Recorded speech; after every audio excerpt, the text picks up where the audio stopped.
voilà, faut attendre. Bonjour tout le monde. Alors, nous continuons notre étude de la première épître de Pierre, qu'on a surnommée « Ne lâche rien ». On en a un petit peu parlé tout à l'heure, dans des périodes difficiles. Il est toujours intéressant de se repositionner par rapport à Dieu. Alors, dans le contexte, on est dans les années 60 après Jésus-Christ. Pas 1960, 60 après Jésus-Christ. L'apôtre Pierre est sans doute à Rome et il s'adresse à des juifs qui sont devenus chrétiens. C'est-à-dire que dans les assemblées, il y avait soit des chrétiens qui venaient d'autres mondes, soit vous aviez des juifs qui s'étaient convertis. Et là, a priori, il s'adresse plutôt aux juifs parce qu'il y a beaucoup de références à l'Ancien Testament que connaissaient très bien les juifs. Mais il y avait sûrement aussi d'autres chrétiens. Alors si on prend cette frise, vous vous souvenez de... Si je me trompe toujours, de David Schutz. On a eu le fils en stage il y a quelques années. Il a fait une fantastique frise qu'on peut trouver sur Internet. Vous tapez son nom et vous tombez dessus. En gros, qu'est-ce qui se passe dans les années 60, à peu près après Jésus-Christ? L'incendie de Rome, c'est 64. La destruction du temple à Jérusalem, c'est 70. Vous voyez, on est dans cette époque-là. Pour ceux qui ont les mêmes références que moi, Astérix, c'est 50 avant Jésus-Christ. Vous voyez, si on veut remettre un peu les choses en place. J'ai appris en regardant que l'éruption du Vésuve, c'était en 79. Donc c'est peu de temps après, tout ce qu'on retrouve en archéologie. Bon, alors, Pierre écrit sa lettre dans les années 60. À ce moment-là, il y a un problème de ces nouveaux convertis qui sont dans des situations un petit peu délicates par rapport à leurs amis, par rapport au groupe dans lequel ils étaient avant. Souvent, le fait d'être chrétien les empêchait de pouvoir travailler dans les anciens groupes parce qu'il n'y avait plus les mêmes relations, puis il y avait un certain nombre de choses que les chrétiens ne s'autorisaient pas, et en particulier, on pouvait aller jusqu'à des célébrations et des cultes aux idoles. Donc, globalement, les gens se sentaient exclus. Alors, on n'est pas encore dans une situation catastrophique de persécution, mais être chrétien à l'époque, c'était pas facile, et on voit que ça va être de plus en plus difficile. Alors, ne lâche rien, parce que le but de Pierre, c'est d'encourager les croyants qui passent par la souffrance, sans doute liée directement par l'opposition de leur entourage, et puis il leur rappelle que leur situation face à Dieu et dans le monde est très particulière. L'Église est un peuple d'étrangers dans un monde, on va dire, mauvais. On a vu la semaine dernière avec Mathias cette notion d'être étranger par rapport à son pays, et certains d'entre vous nous en parlent. Et donc, l'Église est un peuple d'étrangers, et sa patrie, la véritable patrie du chrétien, elle sera révélée le jour où Jésus va installer son royaume. Et qu'est-ce qui doit nous encourager en attendant à vivre nos difficultés, nos épreuves actuelles, et effectivement tout ce dont nous parle Jonathan dans un monde qui est difficile. Et c'est là où on se dit, ne lâche rien. Et dans les textes qu'on va parcourir, Pierre veut que les disciples continuent à vivre une vie victorieuse dans leur foi, c'est-à-dire une vie qui va leur permettre de se sentir bien et à l'aise, parce que l'essentiel, c'est ça. Et donc, ça va permettre aux chrétiens de persévérer dans la foi, d'essayer d'être irréprochables face aux détracteurs, face à leur opposition, face à ceux qui les critiquent. Donc c'est là où ils ne doivent rien lâcher. Et nous, dans nos prédications, dans nos enseignements des mois précédents, après avoir revu, si vous vous souvenez, les fondements de la foi, c'était les prédications sur la lettre aux Romains, et puis après on a encouragé chacun dans la prière avec les psaumes, et puis après on s'est dit, pourquoi pas encourager l'Église à persévérer dans la foi et la sainteté, malgré les souffrances, malgré les déceptions, malgré la tristesse. Même si parfois notre Église peut se sentir sécurité. Grâce à Dieu, nous sommes, comme tu l'as dit tout à l'heure, au bénéfice de quelque chose d'absolument merveilleux. Nous pouvons vivre notre foi librement, et nous sommes dans un pays qui nous le permet. Donc, je crois que c'est un sujet de prière qui est important, de remerciement, de pouvoir exprimer notre foi comme on le veut, de reconnaissance aussi, et je pense qu'il ne faut pas hésiter à prier pour nos autorités locales. Alors ça peut être de la commune, faut pas que je dise de bêtises, du département, de la région et nationale, parce que il faut que ces gens aient la sagesse dans leurs décisions pour continuer à nous laisser cette liberté de culte. Alors, je vous propose aujourd'hui trois périodes, quelques rappels, un petit peu de bibliographie et ce genre de choses, une lecture des textes directement qu'on aura à voir, donc de Pierre, et puis en conclusion, on aura 3 applications, tout compris, ça doit durer une demi-heure en principe, on essaye de se restreindre à ça. Alors, après quelques rappels des précédentes prédications, on arrivera au texte. Souvenez-vous de ce qu'on avait dit à propos des proverbes et à propos des 6 choses, 7, que Dieu déteste. On va la garder en tête parce que c'est important pour nous repositionner en tant que chrétiens. Qu'est-ce que Dieu nous demande? Alors, ce que Dieu déteste, les yeux qui regardent les autres de haut, la langue qui répand des mensonges, les mains qui font couler le sang des innocents, le cœur qui médite des projets coupables, les pieds qui se hâtent de courir vers le mal, le faux témoin qui dit des mensonges et l'homme qui sème la discorde entre ses frères. Juste au passage, on a fait un truc avec un moment spi avec les scouts hier. Ils en ont cité, je crois, 5 sur 7. Hein. Et ils ont le plus grand à 8 ans. On avait fait un moment là-dessus, je crois que c'était l'an dernier. Mais alors, après, on a vu ça, on a vu aussi qu'est-ce qu'était qu'un homme intègre. Qu'est-ce que Dieu attend de nous en tant que chrétiens? Ça, c'est dans le psaume 15. Et l'homme à la conduite intègre, alors l'homme et la femme, hein, pratique la justice, honore celui qui respecte l'Éternel, tient toujours ses serments, est juste et incorruptible. C'est assez simple. Si déjà vous savez ce que Dieu déteste et ce que Dieu attend de nous, on a déjà un cadre qui, moi, me rassure énormément. De temps en temps, on se dit, qu'est-ce que Dieu veut? Qu'est-ce qu'il attend de nous? La Bible, ça fait un paquet de pages, c'est compliqué. Ben, résumons déjà à ça et essayons d'arriver là. Dieu tient ses serments, c'est important, et fait le maximum pour nous. À nous d'être justes et à nous d'être comme il le demande. Alors après avoir vu ce que Dieu déteste, après avoir vu ce qu'est un homme ou une femme intègre pour Dieu, on vous propose d'aborder les fondements de la persévérance chrétienne. Alors normalement, vous devez avoir un petit papier qui vous donne le plan. Je ne sais pas si ça a été distribué. Oui, bien sûr. Et donc, c'est pour avoir le plan de ce qu'on fait dans les semaines qui suivent. Aujourd'hui, on va vous proposer de voir comment tenir ferme dans notre sainteté grâce à l'espérance du salut. C'est un peu compliqué comme formulation, mais bon, c'est ce qui est écrit. Et tout cela avec notre spécificité de chrétien par Jésus-Christ qui nous a réconciliés avec Dieu le Père et a vaincu le péché. Donc globalement, le plan, la prochaine fois, on va voir que dans les prochaines semaines, ce sera comment tenir ferme dans un monde qui se détache de Dieu et puis comment persévérer, c'est important, dans les relations saintes, dans une attitude sainte, et puis être reconnaissant malgré la souffrance. La semaine dernière, Mathias nous a montré comment tenir ferme dans notre foi grâce à l'espérance du salut. Et d'ailleurs, vous pouvez retrouver la prédication sur YouTube, elle est en ligne. Merci de t'en être occupé. Et puis, je vous propose ce matin de voir comment tenir ferme dans notre sainteté grâce à l'espérance du salut. Juste un mot pour la sainteté, ça mériterait de travailler beaucoup plus dessus, mais c'est une qualité fondamentale de Dieu. Il faut vraiment l'avoir en tête. Dieu, son esprit, sont saints. Et la sainteté de Dieu se manifeste dans sa justice, dans son amour. Et c'est une vertu qui est indispensable à tout vrai croyant. Alors le mot hébreu signifie pur. On peut peut-être le traduire d'une manière un peu plus imagée, qui est mise à part, séparée, retranché. Vous voyez cette notion où on se sent dans un monde qui est quand même un petit peu hostile, on est un petit peu en dehors, mais ça veut dire aussi pur. Il ne faut pas non plus se tromper sur le terme. Alors, comment tenir ferme dans notre sainteté grâce à l'espérance du salut? Alors, encore un mot compliqué, salut. Globalement, on est séparé de Dieu par le péché. Ça, c'est clair.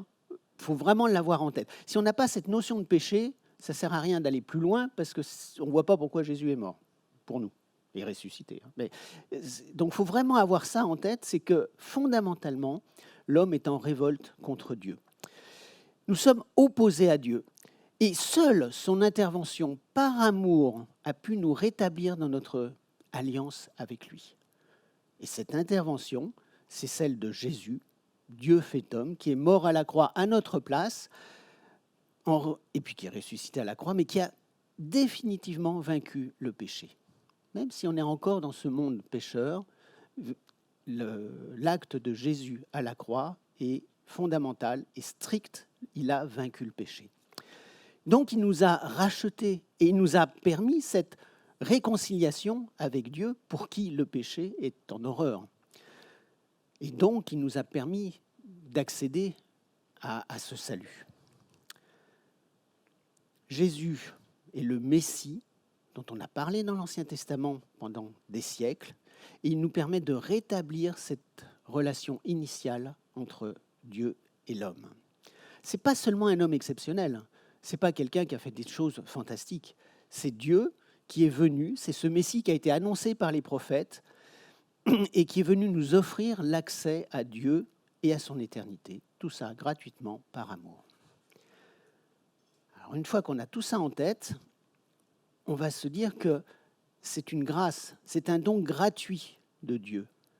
Donc tous ceux qui acceptent Dieu, tous ceux qui acceptent Jésus comme Fils de Dieu venu nous sauver, ont accès à cette vie éternelle. Il n'y a rien en contrepartie, juste notre amour pour Dieu. Accepter que nous sommes fondamentalement pécheurs, c'est-à-dire séparés de Dieu, et accepter Jésus en tant que Dieu fait homme, est le chemin incontournable pour aller à Dieu. Vous vous souvenez, Jean 14, 6, « Je suis moi le chemin », dit Jésus, la vérité et la vie, personne ne va au Père sans passer par moi. Alors, pour les textes d'aujourd'hui, j'ai utilisé la traduction Sommer, j'ai aussi utilisé le précis de théologie de Wayne Grudem. Alors, c'est un bouquin que je vous recommande qui permet de traiter par thème. Alors, il y a quand même 1500 pages, hein. Pour moins de 60 €, c'est rentable. Vous avez des notions comme le péché, la nature de l'homme, la conversion, la personne de Christ, l'œuvre du Saint-Esprit, et vous en avez énormément. Donc, c'est vraiment un ouvrage qui est intéressant. Je crois qu'on en a un ici que vous pouvez consulter. Vous ne l'embarquez pas, s'il vous plaît.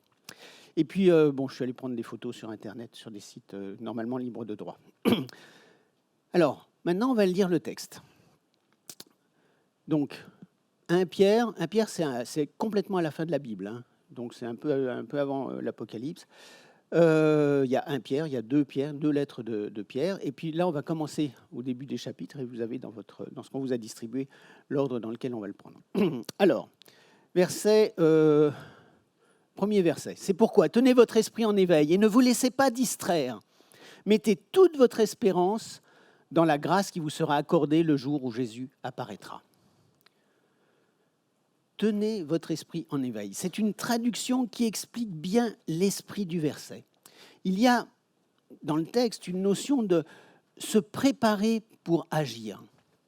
Tenez-vous prêt, gardez votre objectif sous vos yeux, ne vous laissez pas distraire, espérez en cette promesse de vie avec Jésus et la grâce et ce cadeau que nous offre Dieu par le sacrifice de son Fils Jésus, Dieu fait homme à la croix. Et pourquoi tenir son esprit en éveil ? Pour ne pas se laisser distraire de l'essentiel. Et comme on en parlait tout à l'heure, vous voyez combien les médias, combien notre monde nous détourne de choses essentielles. Ce qui ne veut pas dire qu'elles ne sont pas importantes, mais n'oublions pas l'essentiel. Remarquez aussi qu'on est complètement formaté, habitué à des programmes très très courts. Notre temps d'attention est limité, on le voit chez les plus jeunes qui sont capables d'une attention extrême pour quelques minutes. Alors quand on fait des prédications de 30, il y a encore de mon temps, on dépassait largement. Et on est complètement pris par ce genre de choses. Alors que parallèlement à ça, si on veut s'attacher au fondamental, il faut un petit peu de travail, il faut essayer de comprendre ce que le Seigneur nous demande, il faut aller un petit peu plus loin. Et ça, c'est compliqué, je ne sais pas ce que vous en pensez, mais on n'est pas habitué à ça, on n'est plus habitué à ça. Donc, si on veut décrypter, on va dire, tout ce qu'on a autour de nous, ne serait-ce que l'actualité, et tenir notre esprit en éveil sur les choses essentielles, il faut pouvoir faire la distinction entre les deux. Et ce que nous propose Pierre, c'est de mettre notre espérance dans l'essentiel, c'est-à-dire dans Jésus. Mettez toute votre espérance dans la grâce. Notre espoir, c'est une certitude pour les chrétiens, c'est justement d'avoir ce temps avec Dieu pour l'éternité. Donc mettre notre espérance dans la grâce, c'est nous replacer sur les choses qui sont absolument essentielles et qui vont nous permettre de passer le temps, de passer les difficultés auxquelles on est confronté. Encore une fois, Jésus a définitivement vaincu le mal. Même si ça ne se voit pas tout le temps, sachez-le, il faut vraiment en être persuadé. Et puis, après, on sait qu'on va partager cette victoire. Une victoire dont on est bénéficiaire, on sera encore plus bénéficiaire. Et ça, c'est la super bonne nouvelle de l'Évangile. L'Évangile, c'est la bonne nouvelle, mais il faut bien avoir en tête que c'est cette promesse qu'on a de sérénité, de tranquillité et de bonheur avec Dieu pour l'éternité. Donc ne nous laissons pas distraire. Mettons notre espérance en Jésus, dans ce qu'il nous accorde, évidemment si on le suit, et mettons toute notre espérance dans cette grâce. Alors je vous propose qu'on fasse une synthèse, on va faire un tableau comme ça, on va récupérer tout ce qu'il y a dans le texte. Donc, tenir ferme dans notre sainteté grâce à l'espérance du salut. Le premier point, c'est tenez votre esprit en éveil et espérez.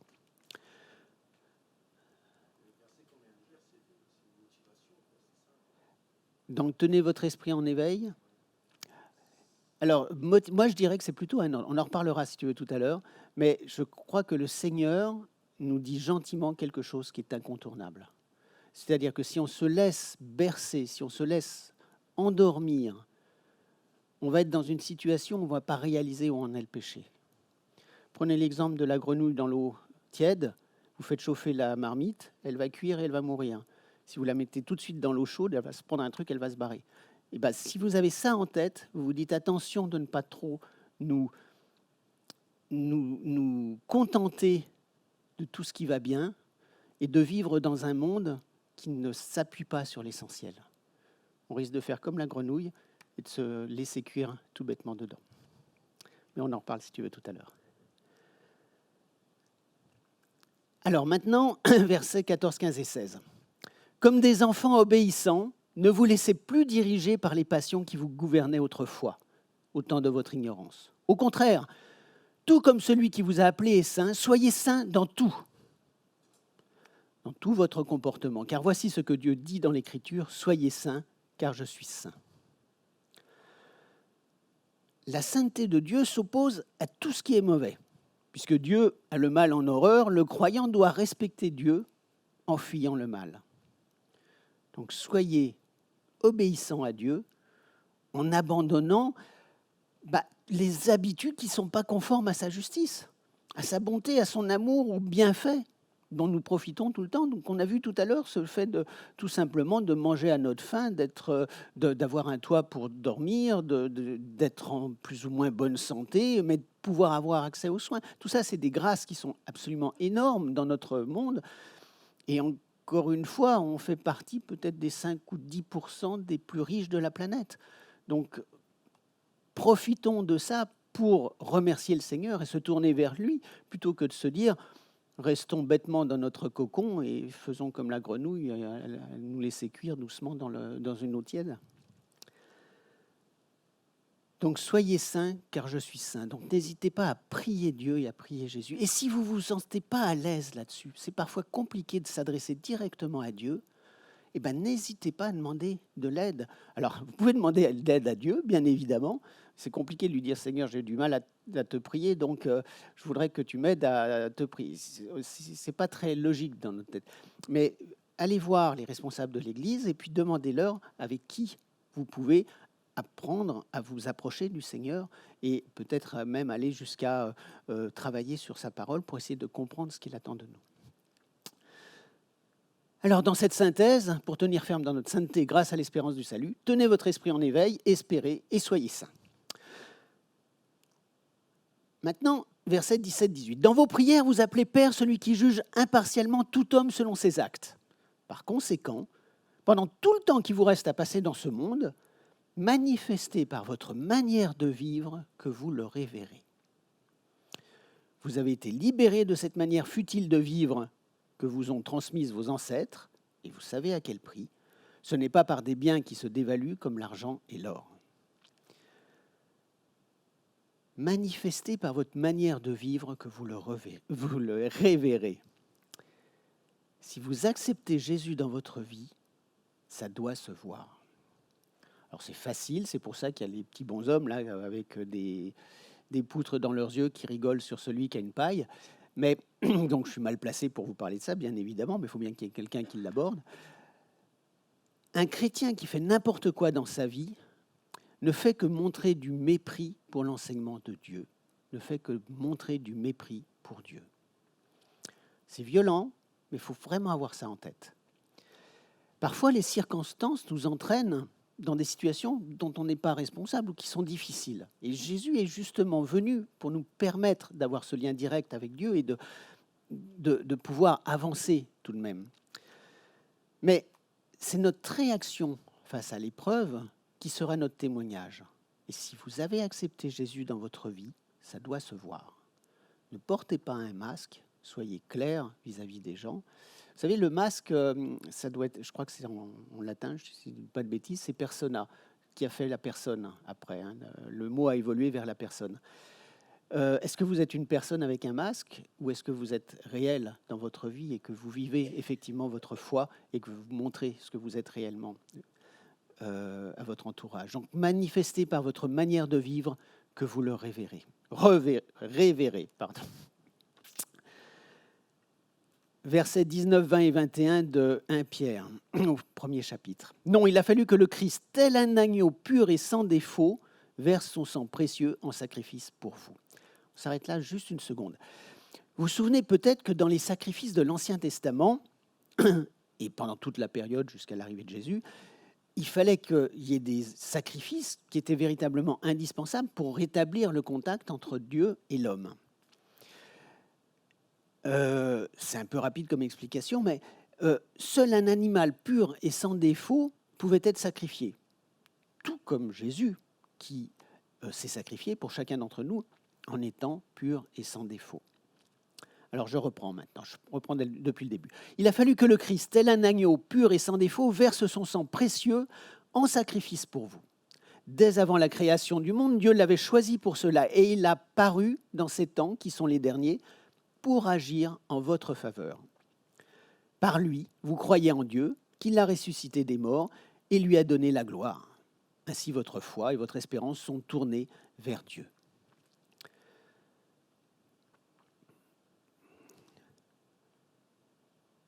Jésus est venu nous annoncer la bonne nouvelle, celle de l'acceptation par Dieu de chacun d'entre nous grâce à son sacrifice, grâce au sacrifice de Jésus à notre place.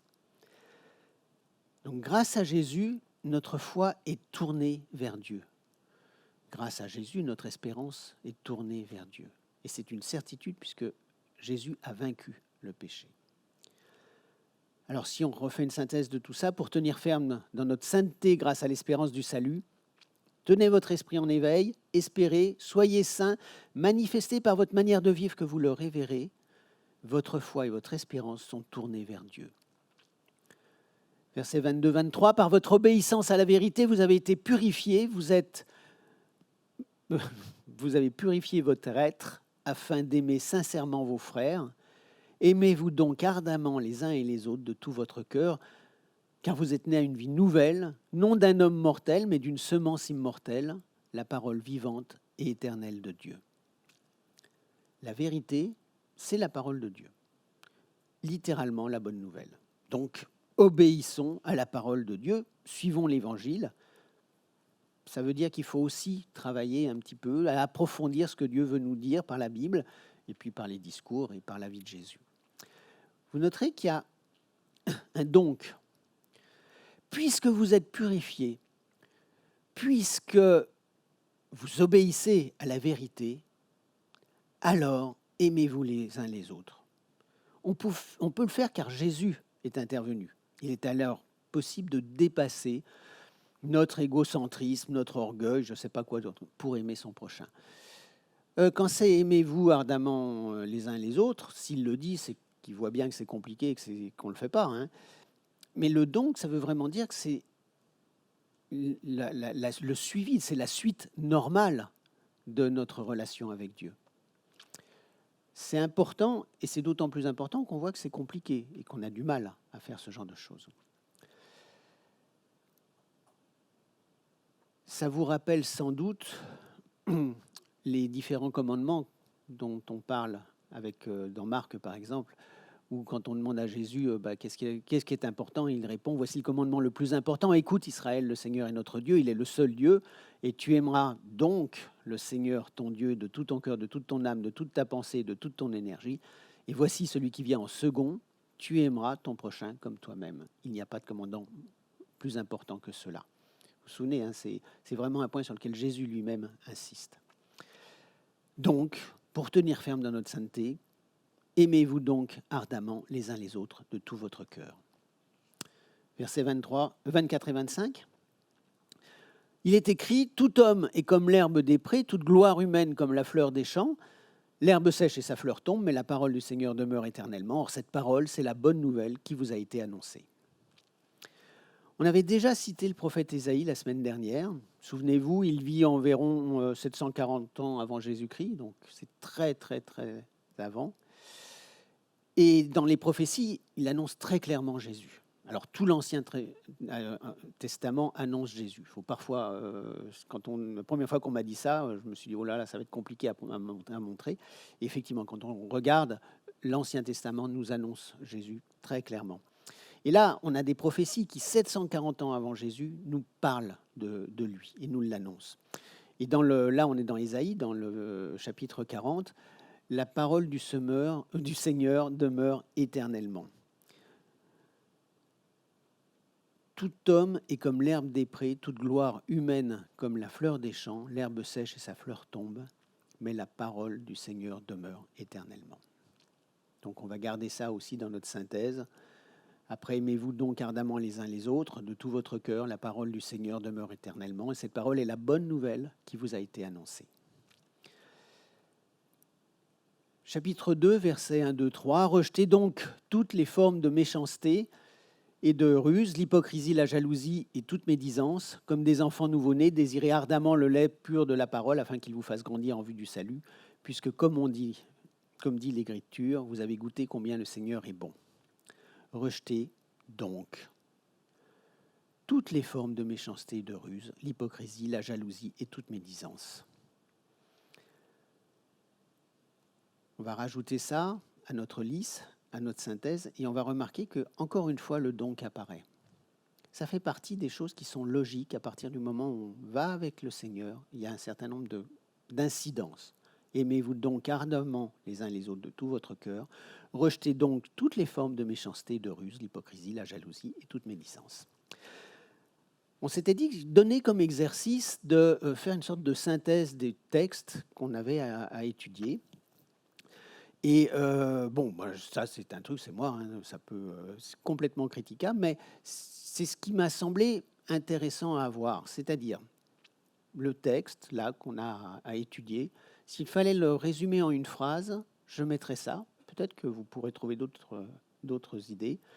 Tenez votre esprit en éveil, espérez, soyez saints, aimez-vous les uns les autres, rejetez méchanceté, ruse, hypocrisie, jalousie et médisance, pour manifester par votre manière de vivre le respect et la crainte que vous portez à Dieu. On met ça de côté et on va maintenant aborder les conclusions avec les 3 applications.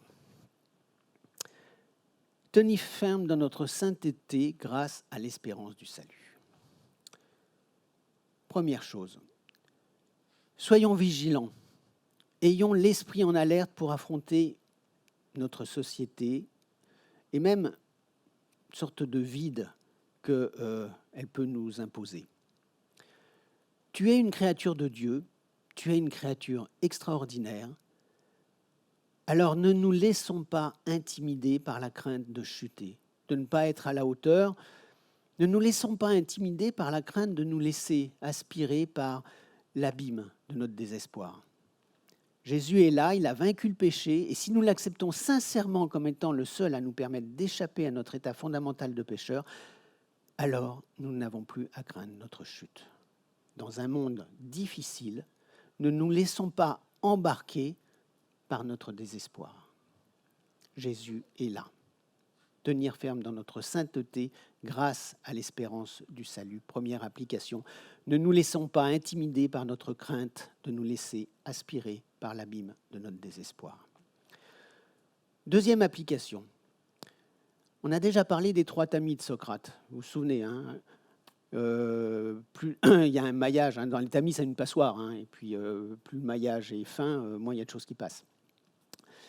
Alors, je vous reprends l'histoire de Socrate. Socrate, c'est 400 ans avant Jésus-Christ. Hein, donc, en gros, c'est la fin de l'Ancien Testament. Hein, donc, on repart un petit peu en arrière. Et puis, il y a un de ses amis qui lui dit « Ouais, j'ai un truc à te dire, c'est intéressant. Viens, il faut que je te raconte. » Et Socrate lui dit « Stop, est-ce que tu es sûr que c'est vrai ?» Et là, son ami lui dit bon, oui, oui. Bon, premier passage, premier filtre, c'est pas génial. Alors, après, lui dit Socrate, mais est-ce que tu as vérifié si au moins c'est exact? Et son ami lui dit je crois, oui, peut-être, oui. Socrate lui propose le 3e tamis. Est-ce que au moins c'est utile? Et il lui dit bah écoute, tu sais, franchement, si ce que tu me dis n'est ni vrai, ni bon, ni utile, alors je préfère pas le savoir et je te conseille de l'oublier. Pourquoi je vous dis ça en tant qu'application? Parce que on reprend Jacques, par exemple. L'homme est capable de dompter toutes sortes de bêtes sauvages, d'oiseaux, de reptiles, d'animaux marins, et il les a effectivement domptés.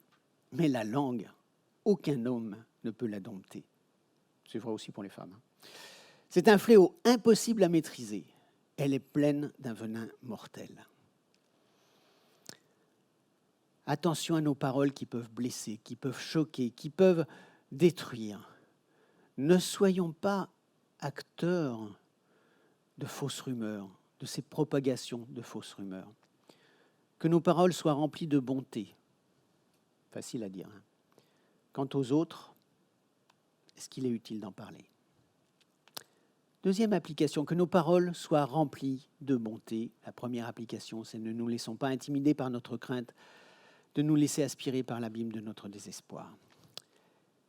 Troisième application, que notre manière de vivre soit le témoignage de notre respect et de notre crainte de Dieu.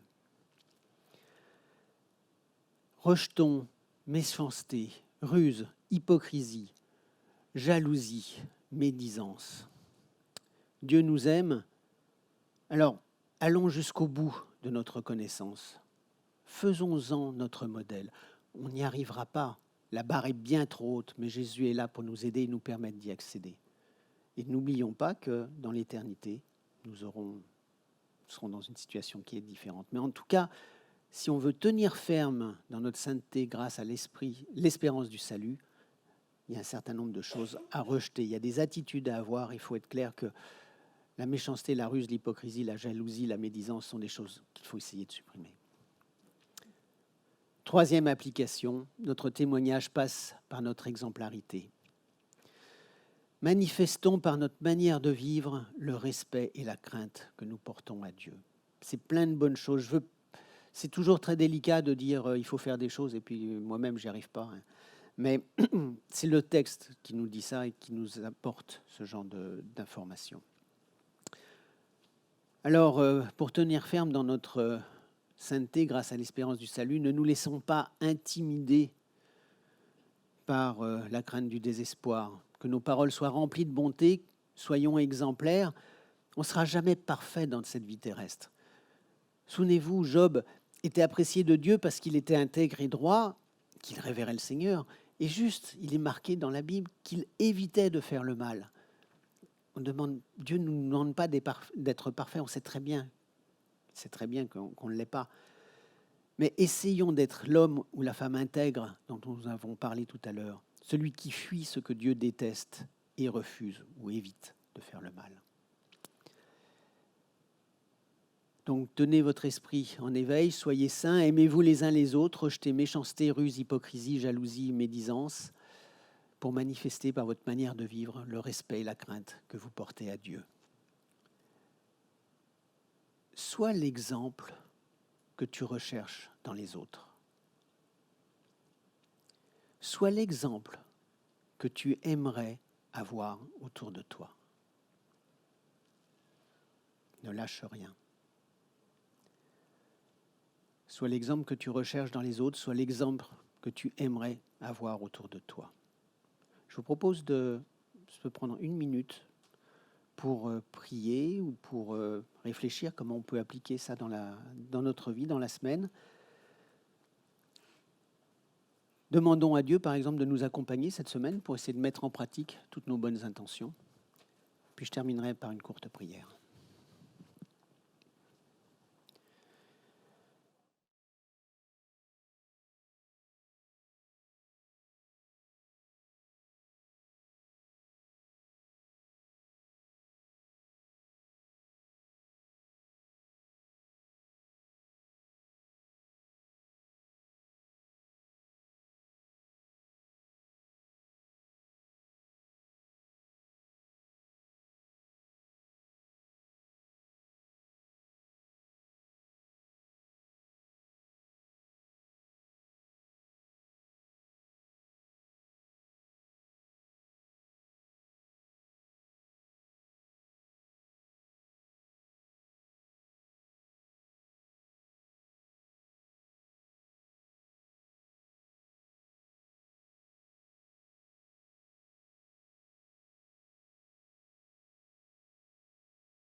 Ce monde que tu nous donnes, alors évidemment, on est toujours inquiet par les choses qui nous semblent catastrophiques, qui nous dépriment et les mauvaises tournures qui peuvent se passer. Mais n'oublions jamais cette grâce que tu as déjà pour chacun, et en plus dans notre pays où on peut te louer à volonté et on a de quoi manger, de quoi se, se chauffer, se nourrir, être à l'abri. Seigneur, merci pour toutes ces grâces et je te demande de nous aider à persévérer, de ne pas nous permettre de nous laisser intimider par ce monde et que vraiment tu sois au centre de notre vie et que tu nous permettes de tenir ferme effectivement dans cette mise à part, dans cette sainteté, grâce à toi, grâce à Jésus. Merci Seigneur de tout ce que tu as déjà fait pour chacun d'entre nous. Je te confie cette communauté, je te confie tous nos amis qui se réunissent dans la ville en ton nom aujourd'hui. Et puis que ton Église générale, globale, ton Église universelle soit le témoin de cet amour que tu as pour les hommes. Amen.